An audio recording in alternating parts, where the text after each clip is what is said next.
근데 작년의 붕괴는 저는 일탈이다. 그래서 이제 필라델피아와의 간격도 지금 많이 좁혀졌는데 지금부터가 또 중요할 것 같아요. 끊임없이 얘기 나오는 부분이 타릭 스쿠바 선수가 이번에 시장에 나온다. 그래서 이 팀은 우승을 해야 될 팀인데 우승을 지금 할 수 있을까? 부상은 변수가 아닌 팀이라고 생각해요.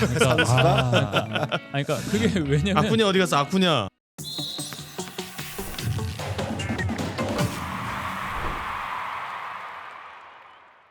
안녕하십니까. MLB의 뜨거운 이슈를 더 뜨겁게 구워보는 MLBQ의 한명재입니다. 오늘 오래간만에 저희와 함께 하시죠. 역시 변함없는 패널 3명 함께 하도록 하겠습니다. 송재우 위원, 박문수 위원, 한자인 캐스터입니다. 어서 오십시오. 안녕하세요. 네. 잘들 지내셨죠? 네, 잘 지내고 있습니다. 네. 어느덧 이제 전반기가 다 끝나가고 올스타전이 얼마 안 남았는데요. 올스타전을 앞두고 그러니까 전반기를 좀 정리하자면 가장 눈에 띄는 팀은 어느 팀이었는지 궁금합니다. 깜짝 활약을 펼친 팀. 지금 시카고 화이삭스죠. 네. 메이저리그에서는 시카고 화이삭스가 3년 연속 이제 100패 이상 당하면서 최악의 팀. 또 올해는 좀 낮았다는 평가 들었지만 지금 물론 이제 중부지구가 승률이 높지는 않아요. 그렇죠. 아메리칸 리그. 중부지구에서 1위 다툼을 할 정도로 급성장한 모습, 또 실제로 거기 이제 20대 중반 선수들이 상당히 주축을 이루고 있거든요.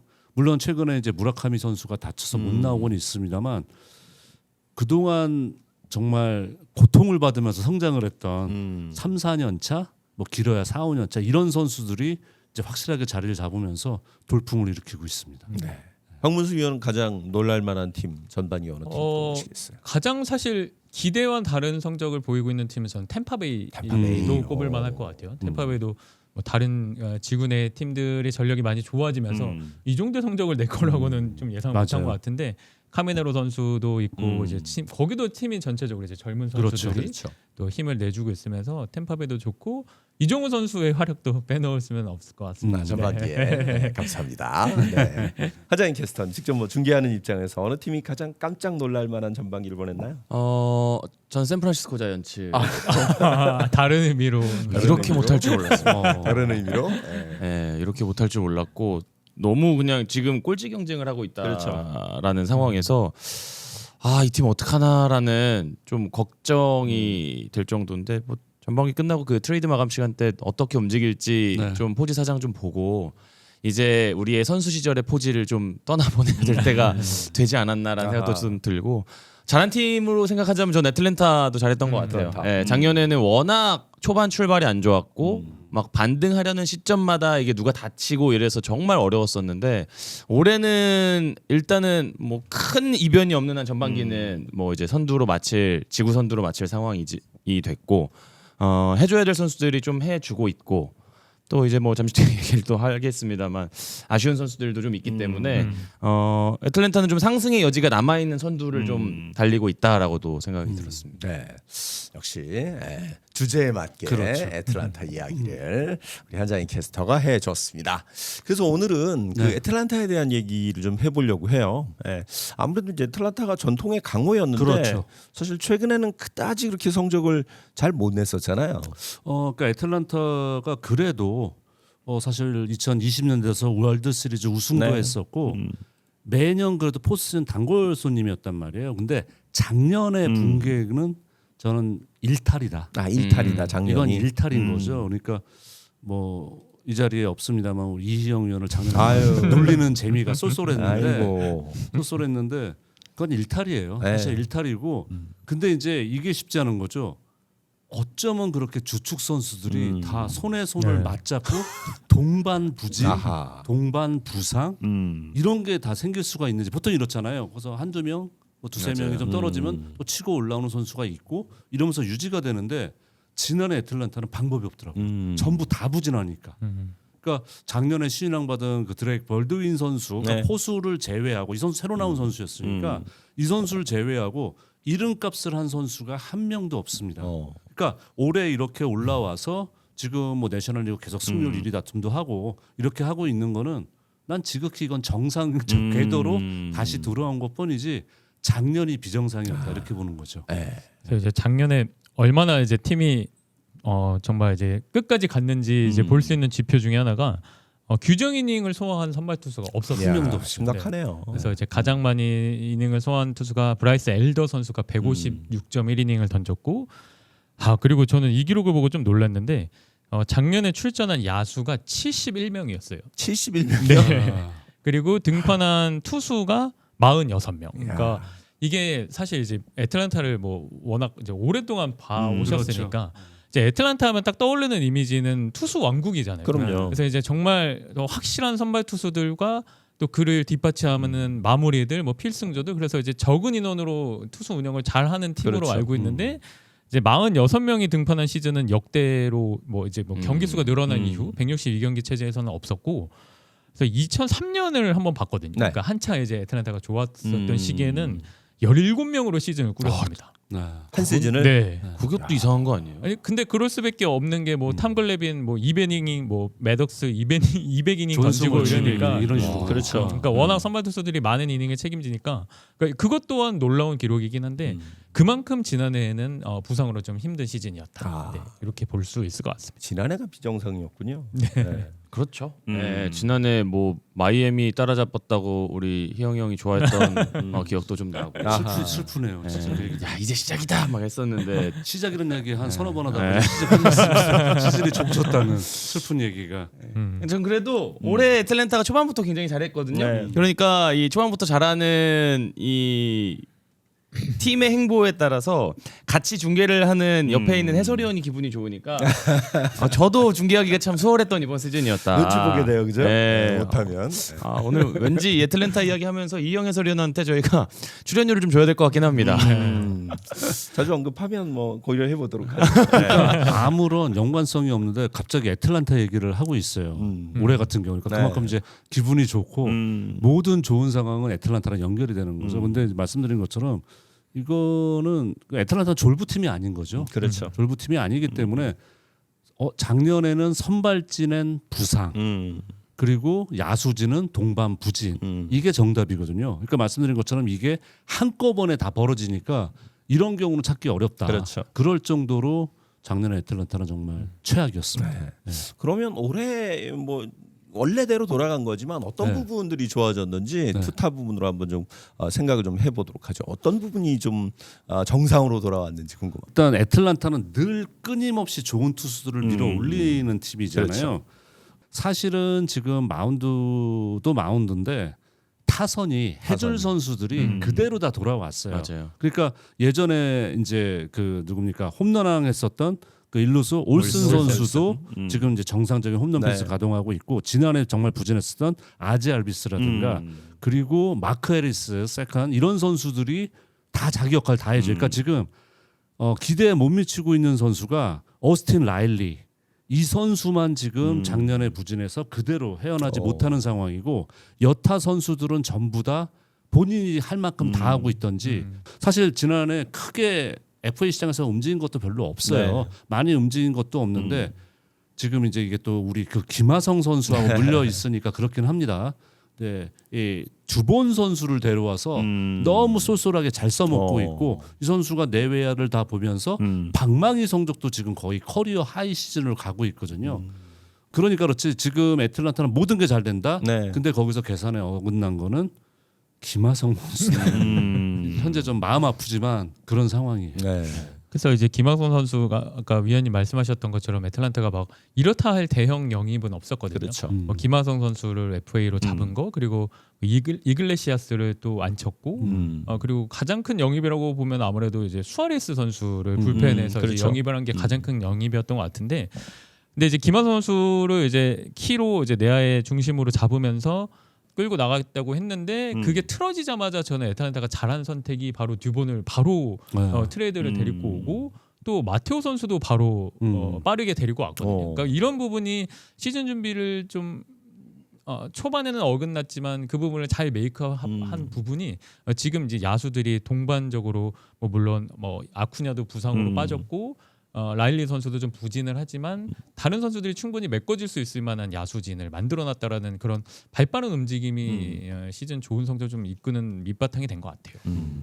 저는 그 선수들 언급하신 선수들을 이제 깜짝 활약이라는 표현을 써도 되잖아요. 뭐 마테오라든지 뭐 듀본이라든지 그리고 마운드에서도 사실 깜짝 활약해준 선수가 뭐 브라이스 엘더 맞아요. 너무 잘해줬죠. 시즌 한 두세 달을. 그리고 마틴 페레즈. 마틴 페레즈가 최고죠. 네. 정말 예상 밖의 활약을 해준 선수들이 있는데 사실 시즌 전에 저희가 전망하면서 애틀랜타에 대해서 좀 아쉬워했던 건 그렇게 잘해줄 수는 있는 선수들이 나올 거다. 뭐 나올 수도 있다. 뭐 나올 거라고 확신은 안 했지만 나올 수도 있다. 그러나 그 선수들이 끝까지 가줄 것이냐라고 장담할 수는 없다.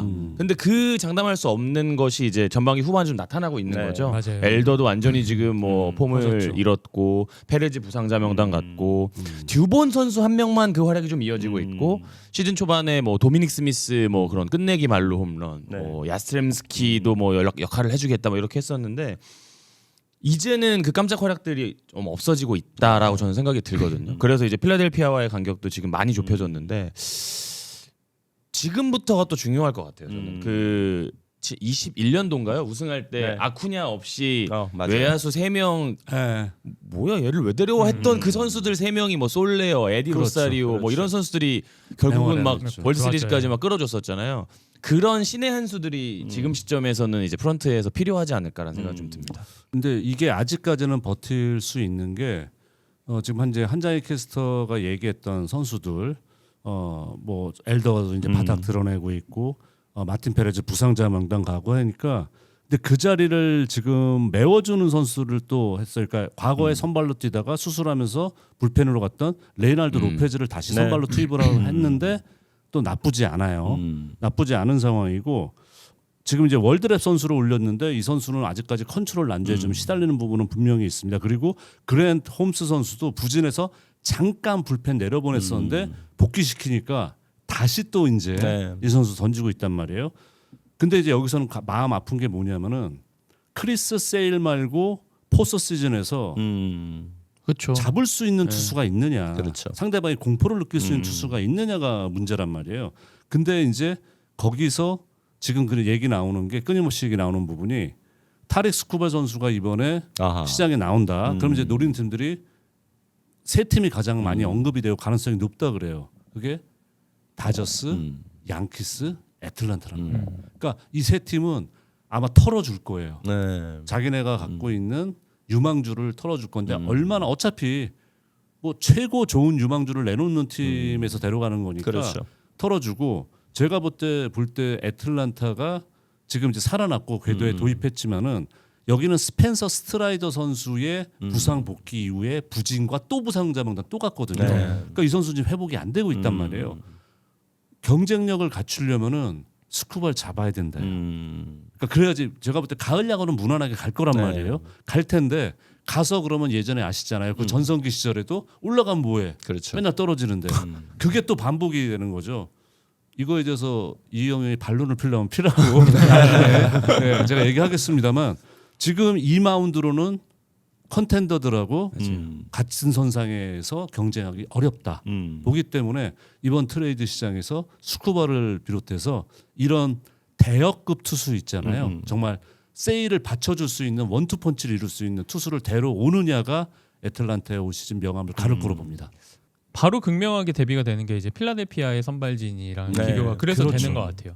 그러니까 필라델피아는 최근에 윌러도 다시 이제 너무 잘 던져. 본인의 모습 확실히 찾았고 뭐 산체스 뭐 더 말할 필요도 없고 로사르도까지 그러니까 3선발이 확실한 선수가 있으니까 뭐 그리고 놀라 선수가 지금 부진은 하지만 이 선수도 포스트 시즌 경험이 있는 워낙 선수이기 많잖아요. 때문에 네. 이제 그런 부분이 이제 애틀란타랑 가장 비교가 되는 부분인데 과연 이 스콜만 선수가 관건은 그 4개월 단기 렌탈이거든요. 어찌 보면. 네. 그러니까 어찌 됐든 스코발이 이제 내년 시즌 FA가 되기 때문에 그렇죠. 이제 그걸 대비해서 얼마나 좋은 카드를 디트로이트를 이제 유혹할 수 있느냐. 이제 그 부분이 좀 관건일 것 같아요. 저는 진짜 만약에 그 유혹을 해야 된다 그러면 지금 디디에 푸엔테스, 네. 뭐 JR 리치 네. 투수 유망주가 많죠. 일단 예. 메이저리그에 있는 유망주들은 다 털어주고. 털어줘야 네. 되고 네. 마이너에 있는 유망주들까지 한 탈탈 두 털어줘야 명 될 텐데 모르겠어요. 아니 근데 그게 생각해 보세요. 똑같은 상황이에요. 다저스나 양키스도 마찬가지예요. 그렇겠죠. 그 정도 그러니까 지금 즉시 전력으로 쓸 수 있는 메이저리그에서 뛰고 있는 애 한 두어 명, 마이너에 있는 유망주 한 세 명, 그렇죠. 다 털어줘야 되기 때문에 이건 저는 똑같다고 생각해요. 음. 그러니까 스쿠바를 노리는 팀이 다 컨텐더들이고 다 그리고 이제 좀 빅마켓의 팀들이고 또 그리고 성적이 좋은 팀들이고 유망주들이 있는 팀들이기 때문에 생각해 보세요. 단장이라도 어떻게 했습니까? 한번 봐봐. 아 이걸로 너 조금 생각해 일단은 볼게. 열어보지도 않고 반려해요. 네, 그러니까 이런 식이기 때문에 이거는 줘야 되거든요. 그리고 또 하나는 뭐냐?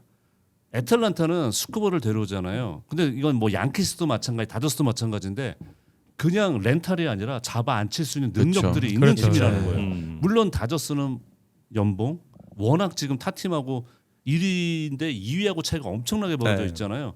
근데 얘네는 그 특기 있잖아요. 또 디퍼. 네, 디퍼 또 지금 유예. 그런 사례들이 많죠. 실제로 지금 있는 팀의 선수들이. 네. 근데 이제 여기서 스쿠버는 이런 생각하겠죠. 솔직히 얘기해서 다저스가 제일 강력한 우승 후보가 맞아요. 근데 양키스가 우승을 할 수 있고 그렇죠. 애틀란타도 할 수 있고 정말 포스팅 가서 얼마든지 그때 분위기 타면 할 수 있는 팀들이잖아요. 네. 그렇다면은 그리고 그때 지난번 WBC에 보여준 이 스쿠버의 이 태도를 봤을 때는 무조건 돈 많이 주고 보장되고 디포도 내가 볼 때는 안 받을 가능성 높아요. 보라스가 뒤에서 이렇게 하고 있거든요. 네. 지금. 네, 네. 네. 그렇기 때문에 돈 많이 주고 조건 그런 것까지 싹 깐다.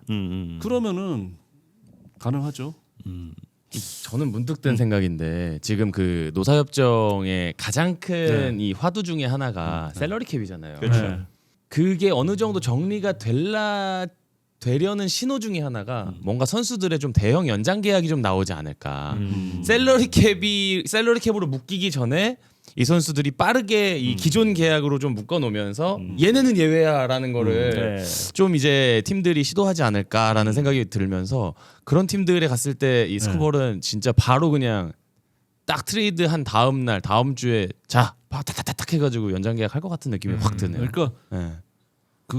이것도 어떻게 보면은 이거는 좀 탱킹이에요. 네. 탱킹이 될 수 있는데 그게 왜냐면은 이제 스쿠발 선수가 제가 알기로는 이 선수가 계약에 트레이드 거부 조건이 있는지 모르겠어요. 보통 뭐 팀을 넣잖아요. 근데 그 얘기가 한 번도 나온 적이 없더라고. 저도 찾아보려고 그러니까. 근데 이제 이 선수가 FA 계약은 이번이 처음이잖아요. 그렇죠. 처음이기 때문에 만약에 그 조건이 있다면은 자기가 거기서 그걸 살리고 어쩌고 저쩌고 이럴 수가 있는데 그게 아니면은 약간 이제 아까 얘기한 것처럼 떠봐라. 분명히 제가 볼 때는 에이전트를 통해 가지고 그 분위기를 볼 것 같아요. 이 선수는 봐가지고 내가 거기 가서 이걸 하든지. 근데 이제 제가 볼 때 보라스는 달랠 거예요. 너 그냥 렌탈 가도 돼. 그리고 시장 나오고 너 만약 나오자. 우승 반지 끼고 나오잖아. 그러면 너무 값 더 치솟아. 그렇죠. 틀림없이 그게 보라스 스타일이란 말이에요. 그러면 이제 그걸도 듣고 해가지고 자기가 볼 때 가장 우승권에 가까운 자기 몸값을 더 올릴 수 있는 이런 팀을 선택을 할 텐데 그러면 아까 얘기한 것처럼 다저스냐 양키스냐 애틀란타 가서 제일 밀려요. 네. 솔직히 말씀드려요. 좋은 팀이고 우승 후보군이지만 양키하고 다저스가 더 막강하게 느껴지잖아요. 맞아요. 일반적인 이미지 성적도 뭐 역시 만만치가 않고 그래서 거기서 이제 그래서 자꾸 다저스 얘기가 제일 많이 나와요 현지에서. 한 팀 그래서 더 사실 있어요. 뭐 오늘 어디요? 뉴욕 매치. 매치가 잘한 적이 있든가. 뉴욕 매치는 제가 볼 때 이거 저 있죠. 타팀 가서 반지 끼고 매치한테 돈 얼마 줄래? 내년에 갈 수도 있어. 내년에. 자 최소 5억부터 시작해봐 이렇게 되는 너부터 거죠. 한번 불러봐라. 이걸로 이제. 그런 그 팀들을 되게 호구라고 이야기하죠. 아 정말 그렇게 돈 쓰고 이렇게 성적 안 나고 근데 한 가지 확실한 건 뭐냐면은 이 선수 타릭 스쿠발 선수가 이번에 투수 아마 기록 갈아치울 것 같아요. 시장에 나오는 순간 나오건 내지는 뭐 자기가 옮긴 팀에서 눌러부터 앉게 되건 최고 기록을 갱신하지 않을까 생각이 돼요. 그러니까 애틀란타도 아까 말씀드린 것처럼 거기서 일단 좋아 우리 4개월밖에 못 써도 할 것이냐 이거 선택을 해야 되는데 말씀드린 것처럼 지금 이 선발진으로는 가을 야구에서 가능성이 떨어집니다. 네. 그건 절대 부정 못해요. 사실 이 팀의 어찌 보면 프론트의 계획을 오랫동안 세웠던 사람이 엔토폴로스 단장, 그렇죠. 지금 야구 담당 사장인데 네. 조금 좀 보수적인 부분이 좀 없지 않아 있었던 것 같은데요. 그러니까 이 사람이 예전에 토론토 출신이잖아요. 토론토 있고 올 땐 되게 공격적이었어요. 근데 이제 애틀란타는 그렇게 할 필요가 없었다는 거죠. 토론토하고는 달랐다는 거죠. 그리고 애틀란타도 늘 보면 팜을 잘 키워서 그렇죠. 거기 출신 선수 거기다가 또 놀라운 게 뭐냐면은 지역 출신들을 잘 뽑아요. 아, 애틀란타 지역 주 조지아 주추. 예. 그러니까 그 주가 항상 보면은 맞아요. 로스터 중에 중심 이룬 선수 중에 꼭 지역 출신 맞아요. 선수 들어가 있어. 근데 그런 팀이 드물잖아요. 드물죠. 애틀란타 그걸 참 잘한단 말이에요. 그렇기 때문에 이 사람이 한마디로 얘기하면 지금 사태팍 잘한 거죠. 네. 여기는 옛날에 내가 있던 팀하고 달라. 그러니까 말씀하신 것처럼 보수적으로 보일 정도로 움직이는데 애틀란타 팬들은 늘 약간 굶주림이 있어요. 있죠. 성적에 대한 굶주림이 아니라 우승에 대한 굶주림이거든요. 그러니까 마치 예전에 다저스가 돈 그렇게 쓰면서 우승 계속 못할 때 요거 더 먹은 것처럼 애틀란타 팬들도 약간 그런 게 남아 있단 말이에요. 그래서 저기서 한번 질러볼 것이냐. 근데 지르려면 아까 얘기하면 상위 아까 두 팀보다는 더 많은 유망주를 내줘야 될 가능성이 높은 거죠. 그러니까 앤서니 팔러스 단장이 어떻게 선택을 하느냐. 이제 이거에 따라서 분위기 달라지겠죠. 또 한 가지는 올해 이제 월트 와이스 감독이 왔더라고요. 네. 네. 그 선수들과의 관계 또 운영은 어떤지 궁금합니다. 와이스 감독은 뭐 원래 뭐 콜로라도 시절부터 선수들이랑 그런 관계들은 좋다는 평이 많았어요. 그리고 시즌 초반에도 생각보다는 애틀란타가 원래 또 오랫동안 스니커 감독이 이끌었던 게 팀 컬러가 있었기 때문에 이제 그 부분을 어떻게 신인 감독이 와서 바꾸느냐로 걱정을 했던 분도 많았는데 그 부분은 사실 되게 잘 이루어졌었어요. 그래서 그 부분 중에 가장 인상적인 부분이 그 솔레어 선수랑 로페 선수가 벤치 클리어링이 있었던 적이 있었거든요. 근데 그 와이스 감독이 그 태클이라고 하죠. 그 풋볼 선수처럼 그 솔레어를 태클을 하는 장면이 크지 있어요. 않은데 네, 별로. 그러니까 이제 감독이 선수를 위해서 저렇게까지 몸을 바쳐서 근데 와이스 감독이 또 뭐 물론 대부분 야구 선수 다 그렇지만 가드 출신이었다고 하더라고요. 그 이제 그 대학 시절 때. 네. 그래서 이제 풋볼에서? 쿼터백을 지키는 맞네. 역할을 한 네. 것처럼 이제 나는 투수를 지켰다 뭐 이런 얘기를 한 것 같은데 어쨌든 그런 부분에 있어서는 잘하는데 한 가지 문제점이 이제 조금씩 드러나고 있는 것 같아요. 그러니까 투수진들의 부상자들이 조금씩 나오다 보니까 조금은 좀 이해가 안 가는 투수 운용이, 그러니까 수아레즈 선수가 빠진 이후부터 네. 조금 나오고 있어요. 그러니까 왜냐하면 올 시즌에 뭐 물론 선발도 좋고 타선도 좋지만 저는 가장 크게 달라진 부분이 불펜인 것 같거든요. 그러니까 수아레즈 선수 그리고 이글레시아스 선수도 작년에 흔들렸던 모습보다는 많이 좋아졌는데.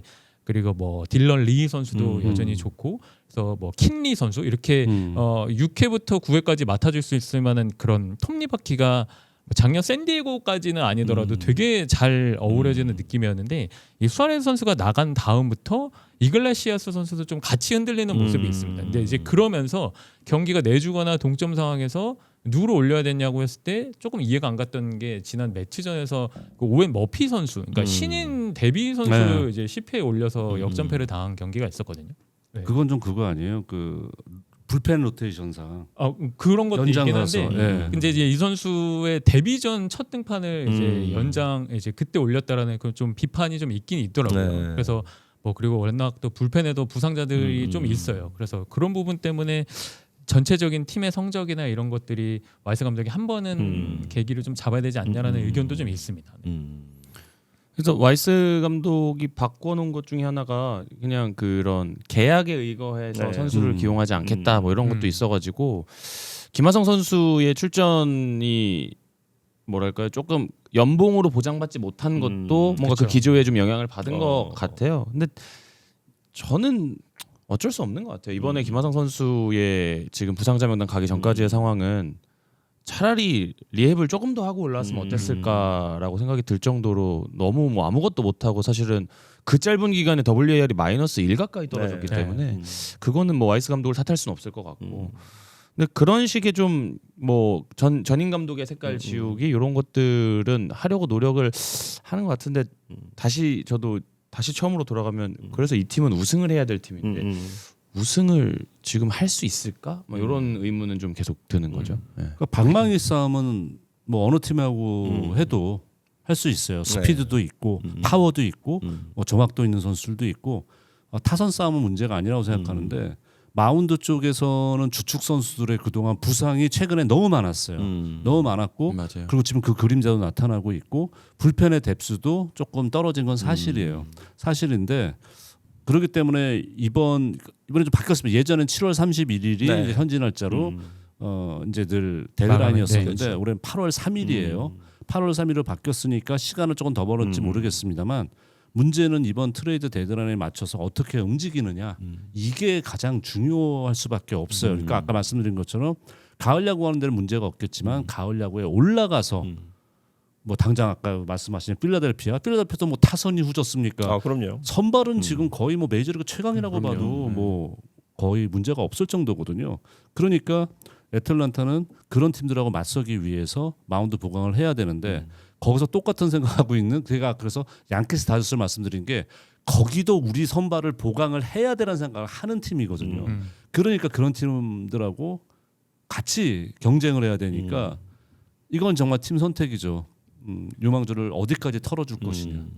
그래서 애틀란타가 선발 투수들의 기록을 좀 살펴보니까 6월 2일 이후로 6이닝 이상을 던진 선발이 없었어요. 그래서 엘더 선수가 그날 6.2이닝 던졌고 7이닝 이상 던진 선수는 2달 전으로 거슬러 가야 됩니다. 그러니까 5월 8일 날 크리스 세일이 7이닝을 던졌는데 그러니까 이만큼 뭔가 이제 한 경기를 믿고 맡길 만한 선발 투수가 좀 적다라는 게 지금의 좀 애틀란타의 발목을 좀 잡는 부분이죠. 저는 그래서 만약에 애틀랜타가 뭐 그런 대형 영입에 실패한다고 하면 디디에 푸엔테스를 선발로 다시. 예, 조금 해볼 수도 올려보는 있죠. 것도 좀 고민을 해봐야 될 것 같아요. 왜냐면 이 선수가 공이 너무 좋고 네. 어린 선수치고 제구가 맞아요. 또 좋다 보니까 저는 이 선수가 사실은 지금 뒤에서 이렇게 육성형으로 키우는 거를 저는 굉장히 찬성하는 네. 파이긴 한데 이겨야 된다고 하면 이 선수를 전반기 좀 끝날 때쯤 그리고 만약에 이 로버트 수아레즈가 돌아올 때쯤 해가지고 올리는 방안도 좀 고민을 해봐야 되지 않을까라는 생각을 하고는 있어요. 근데 그러려면 제가 근데 타이밍이 되게 중요한 게 푸엔테스 선수로 하려면 지금 이제 이 선수가 선발로 조금 살짝 뛰다가 불펜 가서 롱맨 역할하다가 지금은 그냥 1이닝씩 던지고 네. 있어요. 그러니까 1이닝 던지고 집중하니까 그렇지 않아도 구위가 좋은 선수가 되게 자신감도 올라가고 그렇죠. 구위가 더 네. 좋단 말이에요. 근데 그럼 또 빌드업을 시켜줘야 되잖아요. 맞아요. 근데 빌드업을 시켜주면 지금 왜냐하면 이 선수는 오히려 투구수를 점점 줄여 줄여서. 나가는 네. 나가는 상황의 선수가 돼버렸기 때문에 그걸 다시 올리려면은 이게 한 4-5번의 등판 선발 등판 시키면서 빌드업을 계속 시켜줘야 되는데 방법 두 가지밖에 없는 거죠. 불펜에서 롱맨처럼 쓰면서 처음에 불펜 갔을 때처럼 그렇게 하면서 올리다가 마이너 시즌 끝나기 전에 내려가서 확 올려서 쓰던지 그 선택인데 그렇게 되면 또 불만이 아까 말씀드린 것처럼 불펜 뎁스가 예전 같지 않단 말이에요. 그러니까 지금 푸엔테스 선수 또 불펜에서 빼잖아요. 맞아요. 와 그러면 그것도 내가 볼 때 그 맞아요, 공백이 꽤 크게 네. 느껴지는 부분이 없잖아 있어요. 저 아랫돌 빼서 윗돌 그냥. 그렇죠. 네. 약간 그런 느낌. 그래서 저는 그냥 개인적으로 제가 좀 중요하다라고 느끼는 선수는 슈알란백 선수거든요. 그러니까 슈알란백이 올 시즌 안에는 돌아올 거다라는 이제 얘기가 많은데 8월 말 9월 뭐 요때쯤으로 이제 예상을 하더라고요. 근데 이 선수가 부상 전에 정말. 보였던 모습이라면 충분히 세일과 이렇게 같이 팀을 이끌 만한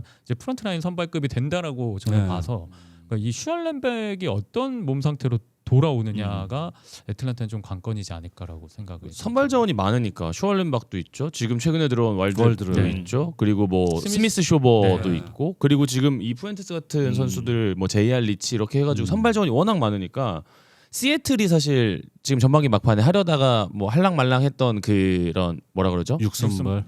그 두 명 같이 나오는 거. 피기백으로. 네. 네. 그런 형태도 한번 좀 가을 야구가 이제 거의 확실하니까 이 팀은 조금 실험적인 것도 해볼 수 있지 않을까? 좀 도전해 봐야 아니 그러면은 뭐 와일드카드 라운드에서 떨어질 수도 있는 거고 뭐 디비저널에서 떨어지면 사실 근데 이제 그게 문제가 아까 말씀드린 것처럼 이 선수들이 지금 약간 내가 볼 때 팀에서 앤스로플러스 사장이 당황하는 건 월드랩이에요. 생각보다 그러니까 좀 다른 게 아니라 컨트롤이 안 되니까 네. 원래 이런 선수가 아닌데 컨트롤이 안 되니까 지금 되게 당황스러워하거든요. 그래서 지금 선발로 계속 왜냐면 이 선수 쓰는 게 살려야 되거든요. 맞아요. 그렇죠. 예, 살려야 되니까 하는데 그렇고 아까 셜렌박 선수도 공백이 이 선수는 이제 큰 수술을 받고 오랜만에 복귀한 선수니까 미지수인 거예요. 그러니까 이 선수 돌아 잘 하겠지라고 믿고 갔다가 부상은 항상 변수잖아요. 예, 그래서 만약에 이게 잘 안 된다면은 그러면 애틀란타는 너무 방법이 문제가 되는 거죠. 그러니까 네. 그러면 틀림없이 앤스트로플러스 사장도 너 왜 트레이드 데드라인에 안 움직였어? 그렇죠. 저는 네. 애틀란타는 부상은 변수가 아닌 팀이라고 생각해요. 그러니까 그게 왜냐면 아쿠냐 어디 갔어? 아쿠냐. 그러니까 아쿠냐 그러니까 최근 몇 년 동안 보면 뭐 작년에도 저희가 이제 뭐 좀 실망한 팀 할 때 애틀란타를 뽑았는데 네. 이 얘기를 한두 해 한 게 아니에요. 그러니까 어찌 보면 지금 상황으로 봤으니까 이 부상을 당한 선수들이 많은 만큼 그만큼의 전력을 좀 갖춰야 되는 팀이라고 저는 오히려 좀 생각이 들더라고요. 그리고 사실 이게 보면은 부상은 어느 팀이건 다 안고 가잖아요. 그렇죠. 다저스도 마찬가지란 말이에요. 에드윈 디아즈 데려와서 이러다가 몇 경기 뛰지도 못하고 시즌 아웃돼 버리고 뭐 이런 경우 생긴단 말이에요. 그러니까 모든 팀이 마치 에런 저지가 지금 양키스 못 뛰고 있잖아요. 똑같은 거거든요. 네. 똑같은 건데 지금 와서 얘가 돌아오니까 괜찮을 거야라고 생각할 수는 없어요. 네. 제가 맞아요. 볼 때. 그래서 애틀란타는 이번 트레이드 데드라인이 되게 중요해요. 그래서 40인 로스터를 이 팀도 저는 적극적으로 써야 되는 팀이라고 생각을 하고 그래서 더 유망주들한테 기회를 좀 많이 주는 편이라고 생각을 해요. 그러니까 기회를 조금이라도 가능성을 보인 선수들, 신인 선수들 아까 말씀드렸던 그 선수들을 올리고 실험을 하는 이유 중에 하나가 이 팀도 이제 자체 평가를 했겠죠. 아 우리는 부상이라는 거를 변수로 보면 안 되겠다. 그리고 야수진도 마찬가지라고 생각합니다. 야수진도 그래서 마이너리그 계약을 통해서 영입을 한 선수들이 매년 많아요. 애틀란타는. 그래서 마틴 페레즈도 사실 마이너 계약을 그렇죠. 통해서 왔고 그런 선수들을 발빠르게 움직이고 하는 게 자주 부상을 당한 선수들 그리고 라일리가 올해는 건강하긴 하지만 못하고 있는 그런 모습들까지도 좀 감안을 해서 팀을 운영하는 게 애틀란타인데 그게 과연 이제 다저스처럼 우승까지 갈 수 있느냐 이제 그거는 이제 팀의 운영과 관건 트레이드 시장에서 어떤 선수를 영입하느냐 이제 그거에 따라 달라질 것 같습니다. 네. 저는 궁금한 게 김하성 선수는 얼마나 더 기회를 받을 수 있을 것 같으신지. 이번에 부상자 명단 돌아오면은 살려야 될 선수예요.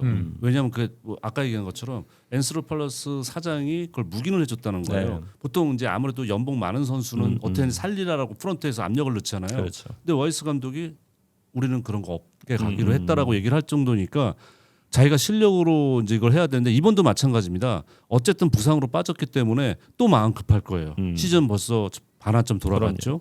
마음 급할 텐데 그래서 지금 계속해서 실패를 보고 있잖아요.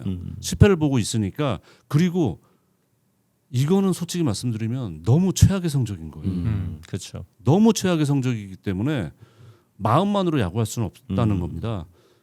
돌아와서 조금만 살아나면 이 선수를 쓸 거예요. 그렇죠. 왜냐하면 아까 말씀한 것 두번 선수 지금 너무 잘하고 있고 호르의 마테오 선수도 잘하고 있고 다 잘하는 건 맞는데 김하성이 잘하면 더 이 선수들보다 포텐이 나올 수 있고 물론 지금까지 했다고 하더라도 마테오라든가 두본 선수가 계속 끝까지 이렇게 한다는 보장이 없는 맞아요. 거죠. 그러니까 사실은 김하성이 돌아오게 되면은 그러니까 이게 공격이 너무 하니까 수비도 안 되더라고요. 그렇지. 오죽하면 그때 어깨 부상 다친 이후에 송구도 뭐 예전 같지 송구 않다 뭐 속도가 얘기 많이 느려졌다. 네, 뭐 얘기 나오고 있는데 이거 극복 못하면 지금 김하성 선수 당장 내년에 미아까지는 안 되겠습니다만은 마이너 계약하고 그러니까 스플릿 계약을 해야 되는 상황으로 갈 수도 있어요. 그렇기 때문에 본인이 이건 살긴 살아야 되거든요. 근데 이 선수가 살아난다? 그러면 세 가지가 다 된다. 공수주가 다 된다는 판단이 있기 때문에 김하성의 기회가 많이 갈 겁니다. 하지만 그 기회를 만들기 위해서는 본인이 반등하는 모습을 반드시 보여야 된다는 거죠. 지난주에 그 KBO 현장에 나갔다 들은 비슷한 네, 얘기예요. 결국 야구는 뭐 우리 자주 하는 얘기지만 주전이 해야 됩니다. 그렇죠. 주전이 맞아요. 잘할 수밖에 없어요. 확률상. 결국 루키나 그해 반짝하는 선수는 언젠간 지치거든요. 그렇죠. 그래서 제너럴 매니저, 뭐 감독 이런 분들은 리스크를 관리를 해줘야 된다는 거예요. 그래서 이 선수는 언젠가 또 다칠 수 있고 그렇죠. 이 선수는 언젠가 떨어질 수 있기 때문에 주전 선수들이 돌아올 때까지 시간을 벌어주면 된다는 거죠. 그런 의미에서 봤을 때는 말씀하신 대로 저는 김하성이 건강하다면 언제든 해줄 수 있지 않을까 이런 기대감을 애틀란타는 갖지 않을까라는 기대가 있어요. 근데 그거는 저는 냉정하게 보면 좀 지난 것 같아요. 이제 김하성은 1년 계약이고 사실 이미 계약의 절반 정도가 지났기 때문에 자녀 연봉도 애틀랜타 정도의 팀에서 감당 못할 수준이 아닙니다. 진짜 돌아와서 의원님 말씀대로 빠르게 자리를 잡고 빠르게 장타 몇 개가 나오지 않으면 저는 최악의 경우도 생각을 해야 된다고 좀 생각이 들고 그럴 경우에는 뭐 이제는 애틀랜타와 이제 김하성이 또 분리돼서 우리가 좀 생각을 해야 되는 시점이 오지 않을까라는 좀 뭐랄까 좀 불안함도 사실은 있어요. 그거는 사실이에요. 그러니까 극적인 반전을 만들지 못하면 애틀란타하고의 미래는 없어요. 그거는 뭐 너무 그러니까 말씀드린 것처럼 김하성 선수가 뛴 경기 수가 27경기예요. 네. 27경기인데 WAR이 마이너스 0.9입니다. 경기 수에서 이렇게 마이너스 치기도 쉽지 않아요. 그렇죠. 일할이 안 되는 타율이란 말이에요. 그렇기 때문에 하겠지만은 아까 말씀드린 것처럼 지금 애틀란타도 내가 볼 때 후반기에 점점 경쟁이 빡세질 거고 생각보다 지금 마이애미도 잘하고 있고 그럼요. 예, 6월 중순 이후에 지금 MLB 승률 1위가 마이애미예요. 네. 맞아요. 예, 그러니까 지금 쉽지가 않은 상황이란 말이에요. 그렇게 되기 때문에 그때 되면은 뭐 마테오 사실 뭐 2번 이 선수들을 주전으로 생각하고 데려온 건 아니고 백업으로 데려왔다가 지금 너무 잘 써먹고 있는 거잖아요. 근데 당장 지금 와이스 감독의 하는 스타일 봐서는 김하성이 살아나면 김하성 무조건 주전으로 쓴다는 거기 때문에 본인이 보여줄 수밖에 없어요. 지금 그렇죠. 방법이 없어요. 그러니까 연봉도 믿을 수 없고 과거의 이름값도 믿을 수가 없어요. 과거의 기록도 마찬가지예요. 그럼요. 지금 라인 나우 이상내가 제일 좋네. 네. 그러니까 김하성 선수가 그렇다는 얘기는 오히려 저는 나쁘지 않아요. 왜냐하면은 두번 선수는 원래 유틸리티맨이란 말이에요. 그렇죠. 외야도 쓸 수 있고 이게 이 선수의 역할인데 이렇게 되면은 이제 마테오 선수가 제일 불리할 수가 있겠죠. 하지만 마테오 선수 정도하고 경쟁하면 안 되는 거죠, 김하성. 맞아요. 마테오를 밀어내고 본인이 당연히 주전으로 가야 되는 건데 이번에 부상에 돌아왔을 때 그런 거고 최악은 돌아와서도 별 볼 일이 없다 방출입니다. 그러니까. 네. 그러니까 자기네들도 선수 좀 이동을 많이 시켜야 되고 그렇죠. 트레이드 데드라인 가까워야기 때문에 로스터를 비워야 될 필요가 있어요. 그러면 최악은 방출이죠. 물론 뭐 연봉이 살아 있어도. 그래서 애틀란타도 그래서 그런 부분을 대비를 하고 있는 부분이 느껴지는 게 뭐 카일 파머 선수도 지금 로스터에 있고 이 선수도 이제 유격수를 볼 수 있는 자원이니까 그래서 뭐 김항 선수가 안 됐을 경우에 그러니까 복귀가 안 됐을 경우에는 충분히 그리고 지금은 짐 자비스라는 이제 이 루키 유격수가 나오고 있어요. 그래서 이 자비스 선수가 뭐 만약에 정착을 하게 된다면 김한 선수 더 이상 올리지 않겠죠. 그래서 지금 모르겠습니다. 제가 봤을 때는 이 부상자 명단에 올라간 그 부위도 사실 그 똑같은 겨울에 당했던 그 부상 그렇죠. 손가락으로 올라갔더라고요. 그러니까 좀 너무 이른 복귀가 아닐까 싶기도 했는데 내려간 김에 잘 몸과 마음을 좀 추스려서 올라오는 게 지금 현 시점에서는 좀 필요한 것 같고 그래요. 아니 뭐 어찌됐건 김하성 선수가 건강하게 또 돌아온다면 어쨌든 기회는 있을 테니까 한번 기대를 좀 해보도록 하고요. 아무래도 이제 애틀란타가 뭐 원래대로 돌아와서 잘한다고 이야기를 해주셨습니다만 역시 투수 쪽에는 크리스 세일 또 네. 타자들 중에는 맷 올슨 맷 이런 올슨. 선수들이 네. 역시 좋은 모습인데 네. 오늘 그 전체적인 그 애틀란타에 대한 이야기는 했으니까 네. 다음 시간에는 맷 올슨과 또 맷 올슨의 홈런 타점 페이스 이런 것들 보면서 메이저리그 거포들 홈런 추세 좀 얘기를 해보면 재밌을 것 같아요. 네. 오늘 애틀란타의 시즌 초반 약진 과연 시즌 끝까지 이어질지 이 부분 굉장히 재밌게 봤고 결국 중요한 건 앞으로다. 그렇죠. 네, 이런 걸 또 한번 느끼게 됩니다. 트레이드 데드라인이 얼마 남지 않았다. 예, 이 이야기로 오늘 가름하도록 하겠습니다. 오늘 MLBQ는 여기까지입니다. 고맙습니다.